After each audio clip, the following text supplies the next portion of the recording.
पाकिस्तान की सूरत हाल इस वक्त मैं समझता हूँ कि ख़तरनाक मोड़ तक जा पहुँची है और एक पॉइंट ऑफ नो रिटर्न पे जा पहुँची है। हम अगर ज़ाती अनाओं से ना निकले और हमसे मेरा मुराद जो सियासी लीडरशिप है पाकिस्तान में जो आगे बढ़ चुकी है, वो अगर ज़ाती अनाओं से निकल के इस मुल्क और इस कौम का इस वक्त नहीं सोचेंगे तो ज़ाती अनाओं के बुनियाद पे इस मुल्क को वो इस नहज पे पहुँचा चुके हैं कि एक ख़तरनाक मोड़ पे जा चुका है। आज पाकिस्तान में एक बहुत बड़ा आईनी फुकदान मैं देख रहा हूँ और मैं समझ रहा हूँ कि ये मज़ीद बढ़ेगा कि सुप्रीम कोर्ट एक फ़ैसला करता है और उस पर अमल नहीं होगा तो फिर ये कैसे मुमकिन हो सकता है कि ये मुल्क चले।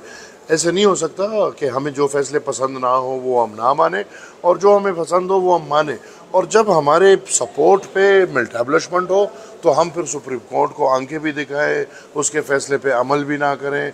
लेकिन जब वही मिलटैब्लिशमेंट सुप्रीम कोर्ट के सपोर्ट पे होती है तो वो एक दिन में आपको घर भेज देती है और फिर आप अपना पूछ भी नहीं सकते। लिहाजा मैं समझता हूँ कि हुकूमत को बिलखुसूस होश के नाखून लेने चाहिए, नींद से उठना चाहिए। ये जो चक्कर है ये घूमता रहता है, इस तरह नहीं है कि ये सारी ज़िंदगी यही लोग हुकूमत में बैठे रहेंगे।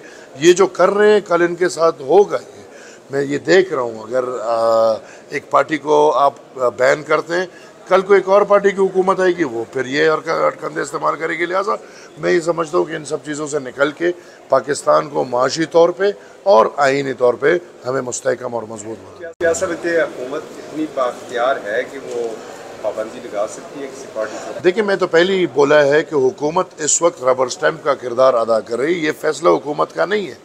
मैं ये बिल्कुल हकीकतन कह सकता हूँ कि ये फैसला मुस्लिम लीग का नहीं है, बल्कि मुस्लिम लीग इस वक्त सहूलतकारी कर रही है और मुस्लिम लीग को वो सहूलतकारी नहीं करनी चाहिए। पार्लिमान सबसे बालादर सदारा है, पार्लिमान को क्या करना चाहिए? पार्लिमान मफलूज है जी, पार्लिमान मुकम्मल तौर पे मफलूज है और वो मफलूज इसी वजह से है कि पार्लिमान में ओरिजिनल लोगों के बजाय रबर स्टैम्प बैठे हुए हैं।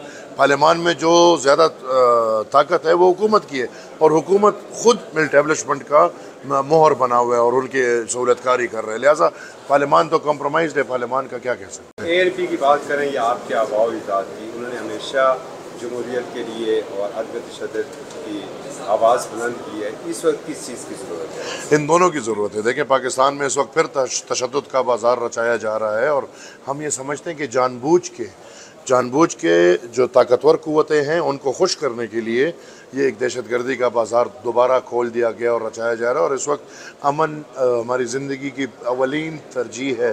पुख्तून कौम बिलखुसूस और पूरा पाकिस्तान बिलुमूम जिन हालात से गुजर रहे हैं, मैं समझता हूँ कि हमें अमन चाहिए। अमन के अलावा हमारा कोई रास्ता नहीं है और जब हम पुरअमन होंगे इंशाअल्लाह हमारी मईशत भी अच्छी होगी। पाकिस्तान का वाहिद हल, जिस तरह आपने बोला, 100 साल से हम कहते आ रहे हैं, 100 साल बाद भी कहेंगे कि पाकिस्तान का वाहिद हल एक हकीकी जमहूरी निज़ाम है। जब तक पाकिस्तान में हकीकी जमहूरी निज़ाम नहीं उठता, जब तक पाकिस्तान के ये पार्लियामान बाइख्तियार नहीं होते, तब तक पाकिस्तान मेरे ख्याल में मुश्किल है।